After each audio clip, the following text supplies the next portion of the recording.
अस्सलाम वालेकुम and welcome to another video. आज हम बात करेंगे पार्ट टाइम जॉब्स जो है ना यूरोप में पाकिस्तानी स्टूडेंट्स के लिए या इंडियन स्टूडेंट्स के लिए या जनरली हम लोग कह सकते हैं जो साउथ एशियन स्टूडेंट्स हैं उनके लिए क्या अपॉर्चुनिटीज़ हैं और उनको वो कैसे अवेल कर सकते हैं। जॉब अपॉर्चुनिटीज़ जो स्टूडेंट्स के लिए हैं उनके बारे में बात करने से पहले ये हाईलाइट करना ज़रूरी है कि पहले आपने चेक करना है कि स्टूडेंट राइट्स के हैं उस जिस कंट्री में आप गए हैं, क्योंकि मैं जनरली यूरोप की नहीं बात कर रहा, मैं एस्टोनिया की बात कर रहा हूँ। लेकिन जो वर्क ऑप्शंस हैं वो तकरीबन इन कंट्रीज़ में सिमिलर होते हैं। अब एस्टोनिया के केस में आपके पास यहाँ पे कोई भी वर्किंग आवर्स की लिमिटेशन नहीं है कि आपने वीक में इतने आवर्स करना है काम या इतने आवर्स नहीं करना।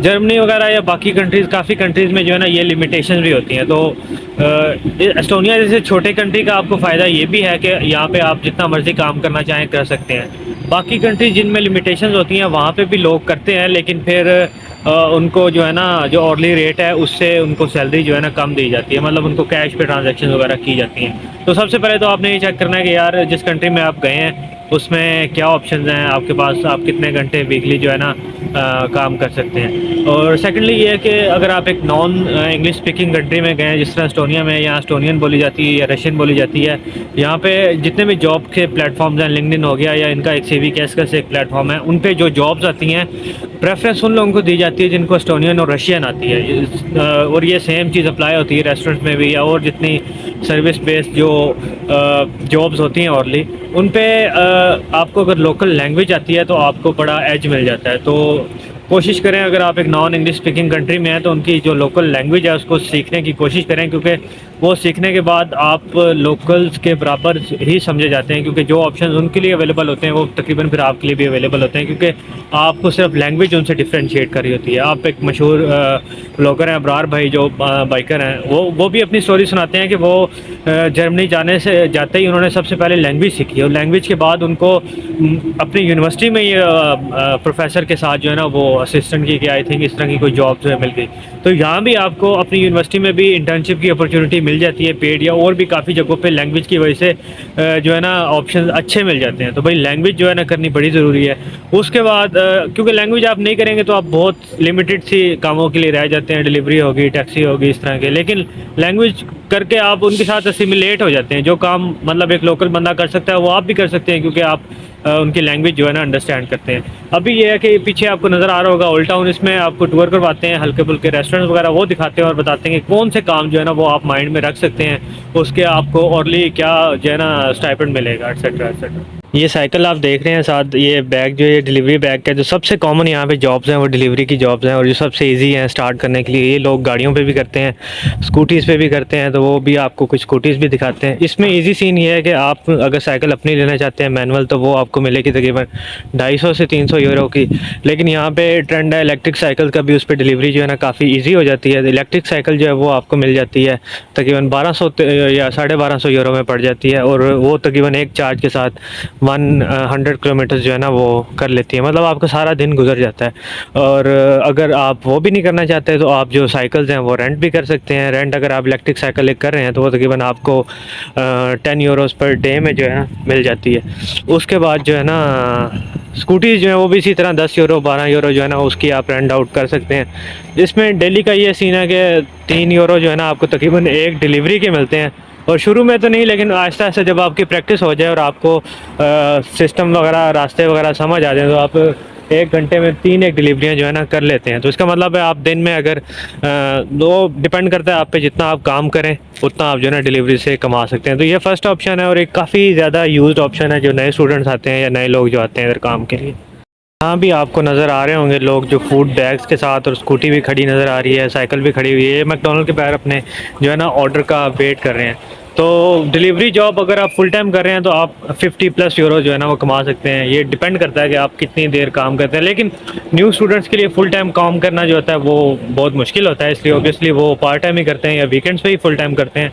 लेकिन फिर भी उनके अपने एक्सपेंस जो होते हैं वो हम कह सकते हैं कि ईजिली पूरे हो जाते हैं। उसके अलावा अपने एक्सपेंसेस के अलावा वो जो है ना अपनी फ़ीस वगैरह भी और हल्की फुल्की सेविंग भी उनकी शुरू हो जाती है, क्योंकि टैक्सी या दूसरे जो पार्ट टाइम ऑप्शन हैं उन पे जाते हुए आपको टाइम लगता है, क्योंकि पहले आपने रेजिडेंस कार्ड लेना है, उसके बाद आपने लाइसेंस बनवाना है, फिर आपने गाड़ी लेनी है, वो भी ज़ाहिर बात है आपके पास सेविंग्स होंगी तो आप लेंगे, तो वो थोड़ा प्रोसेस मुश्किल है। इसलिए स्टार्ट जो होते हैं सारे ये डिलीवरी जॉब्स को ना पहला ऑप्शन रखते हैं। सेकंड ऑप्शन की तरफ आते हैं तो वो कस्टमर सर्विस हो सकती है रेस्टोरेंट्स में या बार्स में या कैसीनोज़ में।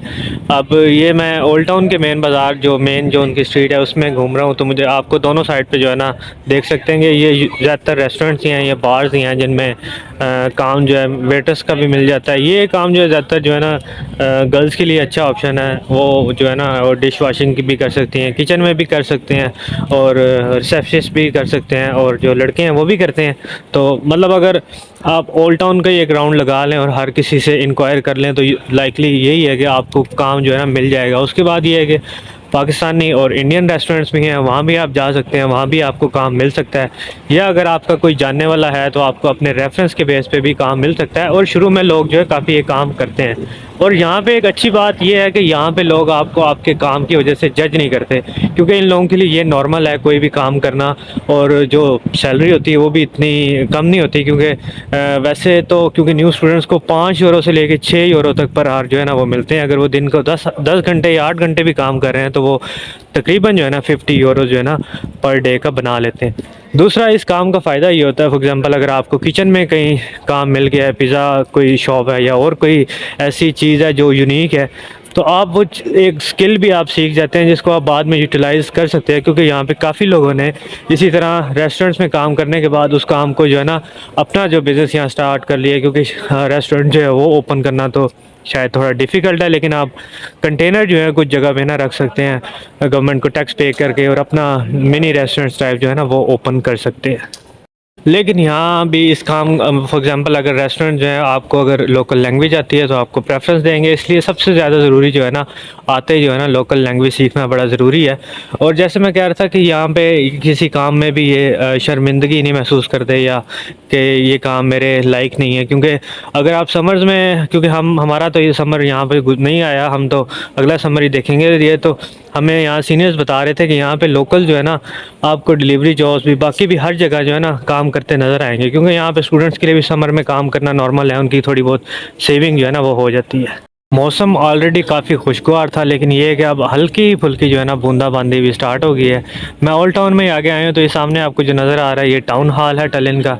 अगर आप लोग इंग्लिश मूवीज़ देखते हैं, सीजन्स देखते हैं, तो उसमें आपने देखा होगा कि छोटी छोटी कम्युनिटीज़ या टाउन जो होते थे उनका एक टाउन हॉल होता था, जहाँ पे यूजली टाउन की मीटिंग्स वगैरह होती थी। या मिसाल ले लें हमारे जिस तरह नंबरदार होते हैं या फिर उनकी जो बैठकें होती हैं या पंचायतें होती हैं, तो इनके मसले मसाइल जो हैं यूजली इधर ही सॉल्व होते थे। बाकी भी क्योंकि अब तो वो टाउन हॉल वाला सीन नहीं है, तो ये ओल्ड टाउन में एक सेंट्रल जगह है और इसमें चारों तरफ रेस्टोरेंट्स हैं और दरमियान में कुछ सीटिंग वगैरह है। और समर में और क्रिसमस पे और स्नो में ये जगह जो है ना काफ़ी अट्रैक्शन पकड़ लेती है। अब आते हैं अपने टॉपिक की तरफ वापस। तो एस्टोनिया जो है एक थ्राइविंग हब है टेक इंडस्ट्री का भी, तो अगर आपके पास टेक्निकल स्किल्स हैं तो ये जगह आपके लिए जन्नत है। उतने पैसे हो सकते हैं आप यूके, ऑस्ट्रेलिया, कनाडा जाके भी ना कमाएं, अगर आपके पास आईटी के स्किल्स हैं जो आप यहाँ पे कमा सकते हैं। ऑब्वियसली आते ही पहला साल या पहले महीने में तो आप कुछ नहीं करने लगे, लेकिन जैसे जैसे आपका एक्सपीरियंस बढ़ता जाएगा और आपका स्किल जो है वो इम्प्रूव होती जाएंगी, तो आपको यहाँ बड़े अच्छे ऑप्शन मिल जाएंगे। बड़ी बड़ी कंपनी जैसे वाइज हो गया, स्काइप हो गया, पाइप ड्राइव हो गई, बोल्ट हो गई, जिनके बारे में शायद आपने सुना हो, ये $1 बिलियन कंपनीज़ हैं। वो इस छोटे से मुल्क के अंदर उनके उनके ओरिजिन जो है यहाँ से, और उनके ऑफिस अब भी यहाँ पे। तो आईटी स्किल जो है ना वो अगर आप सीख सकते हैं तो उससे बेहतर कोई भी चीज़ नहीं हो सकती। तो और आईटी स्किल आजकल के दौर में मैट्रिक पास बंदे भी जो है ना फ्रंट एंड डेवलपर तो बने हुए हैं। तो आप भी अगर एडमिशन लेने के बाद या एडमिशन लेने से पहले कोई छोटी सी आईटी रिलेटेड स्किल सीख लें तो आपके लिए ये जगह जो है ना जन्नत है।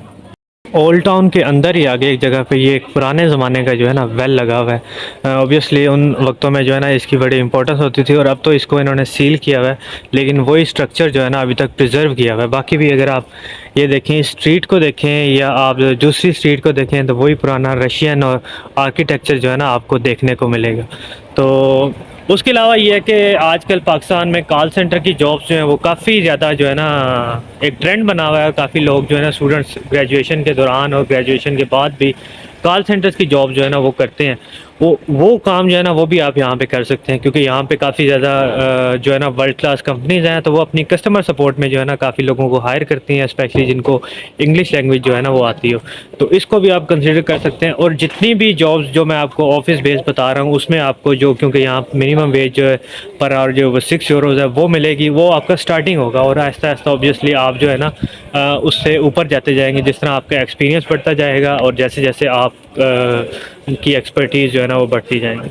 मैं अभी यहाँ से गुज़र ही रहा था इस चौक में, तो सामने आपको एक जो है ना टूर ग्रुप नज़र आ रहा है और एक बंदा जो है ना वो खड़ा होकर उनको गाइडेंस दे रहा है। तो मतलब ये एक टूर गाइड है। तो टूर गाइड का यहाँ पे काम काफ़ी, ऑब्वियसली स्टूडेंट्स आते हैं ये काम तो नहीं शुरू कर सकते, लेकिन अगर आप टूरिज़्म में या इस इंडस्ट्री में इंटरेस्टेड हैं तो जो यहाँ पे समर्स होता है वो जैम पैक्ड होता है पूरे यूरोप से टूरिस्ट के लिए, क्योंकि ये एक वन ऑफ द एंशियंट जो है ना टाउन है यूरोप का, और ये एक बॉर्डर समझा जाता था यूएसएसआर के ख़िलाफ़ भी। तो इस तरह काफ़ी जगहों से जो है ना लोग जो है वो ट्रैवल करते हैं समर्स में, स्पेशली विंटर्स में बहुत कम होते हैं लेकिन समर्स में काफ़ी होते हैं। तो आप ये काम भी कर सकते हैं, लेकिन उसके लिए भी ज़रूरी है कि आप जो है ना आपको लोकल लैंग्वेज एटलीस्ट आती हो, और उससे ज़्यादा ज़रूरी जो है ना आपको ये पूरे टाउन की या पूरे इस सराउंडिंग की, इनकी हिस्ट्री की जो है ना इन्फॉर्मेशन हो। अगर आप एक हिस्ट्री गीक हैं या इस तरह के चीज़ में आप इंटरेस्ट, मतलब ये है कि आपके लिए यहाँ पे अपॉर्चुनिटीज़ जो है ना एंडलेस हैं। आप अपनी हॉबीज़ जो है उसको भी परसू कर सकते हैं, अपनी ड्रीम जो है ना पैशन को आप खुद जो है ना टूर कर सकते हैं, या जिस तरह मैं वीडियोस बना रहा हूँ आप वीडियोस बना के अपने जो बैक होम ऑडियंस हैं उनको आप बता सकते हैं कि ये क्या कैसी जगह है, या इनकी हिस्ट्री क्या है, या इनका कल्चर क्या है, या इधर टूरिज़म कैसा है।